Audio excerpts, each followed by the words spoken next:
keys to the game for each team for you?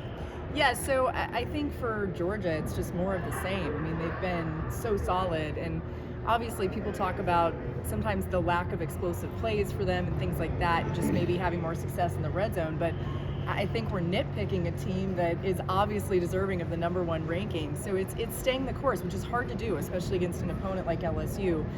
For LSU, I think takeaways, maybe even some trick plays, some things to catch Georgia off guard, which is going to be hard to do because not much catches them off guard. They're so well coached, they're so disciplined, they're so prepared for these big moments.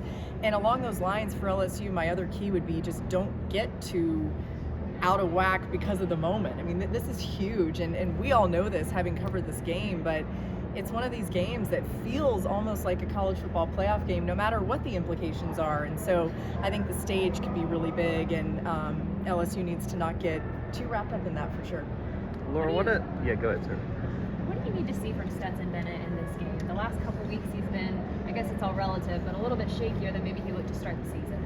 Yeah, Stetson Bennett, I think, needs to get back to being a little bit more of a game manager. And I hate to say that because I think part of his strength is being able to create and do some things. But I think at times this season especially, he's felt like, all right, I need to just do something, put the team on my back, make a big play and all of that. And I get that, right? When you know you're capable of it and when you've won a national championship before and been on a championship run, you kind of think, yeah, sure, I should be able to do that. But I think for him, it is more about just being a little bit more careful with the football and making those decisions that put his team in the best position. And listen, like Stetson Bennett has continued to exceed expectations, and people have doubted him every step of the way. What? Oh, a bush. Yeah, that's a bush. Yeah, it looks great. So, finding ways to embrace the almost normalcy of just being a quarterback who manages the offense, I think will put him in a great position for success in this game, especially against some defensive players like Harold Perkins that are going to be licking their chops against him. Laura, what impresses you the most about what Georgia has accomplished to this point? I mean, I think it starts with Kirby Smart, and we were saying this last week on SEC Nation, like, we're not giving Kirby Smart enough credit. All the conversation's been around Saban and Alabama's not in the playoff and all this, and it's like Kirby Smart's quietly over here becoming the dominant force from a coaching standpoint in the country, but also in the SEC. And it's not to diminish anything that Saban and Alabama's done and some of these other coaches, but we need to give some more credit to Kirby and what he's built. I think it's more the consistency. I mean, how many of us said, well, Georgia will be okay this year, but they lost all those players to the draft. And I was in the room when they were all drafted, and I'm looking around thinking every single Georgia player has been drafted. What are they going to even look like this year? And then they have found ways to just have success that I think goes back to not only being a team that's bought in, but also the coaching. So I think it's the consistency and maintaining of success that really deserves a ton of credit this year. Laura, the SEC championship has been a special game for a long time, and yet for the second straight year, it's not really necessarily a ticket to the playoff. Georgia's probably in no matter what, and the 12-team playoff world, you wonder about how much that's even going to evolve even further. How do you keep this still remaining kind of a special football game? Yeah, so it's interesting because obviously we were all a little disappointed when LSU lost. We thought, man, what? Okay, hey, shh. I'm answering a question, okay? You're doing great, though. I'm really proud of you, Reese.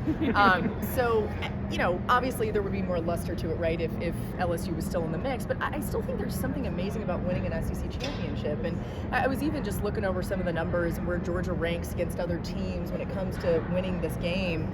And it's just rare to win it, right? There's not that many teams that can even say they've consistently been in it. And so it's funny because, not to keep bringing up Nick Saban, but he has consistently... Yeah, okay, bye-bye. It's been real, Reese. Thank you. Good luck making sound bites out of this. No, I'm still doing something. Go over there, baby. I love you. All right, you stay down there. So I think, one of the things he's always said is that winning an SEC championship mattered to them a ton. And I believe him because I do think there's so much to be proud of. This conference is by far the best and most competitive conference in the entire country. So to say that you were the champion of it means a lot. Been around SEC country, kind of a reaction of Brian Kelly's first year seemed like it wasn't a culture fit, right? And then all of a sudden they win the West. Right. We're all like, anybody who said that, and I think we're all a little guilty of it, right? It didn't feel like the guy was gonna, come in and have this success. And I just think he's proven a lot of us wrong. I'm really interested to see what happens in this game and the coaching decisions that he's made, because I think one of the things that really he'll be known for this year is making some aggressive decisions. You think of, going for 2 against Alabama. I mean, that's what, ended up winning the game, obviously, in overtime. And had that not worked out, what would the conversation be, right? But either way, it did. And I think he's shown a great belief in his players and development of players during a season, which is incredibly hard to do. And, the culture fits when you win. So if he can continue to win, golly, I mean, if they win this game, you're talking about a guy that's going to be anointed from the get-go. But especially with what he was working with there, I don't know that people totally understood how bare the cupboards had gotten in a lot of ways. And it's pretty impressive to see what he's built in a short period of time. Appreciate your Thank time, you Reese. guys for... No, she's a star.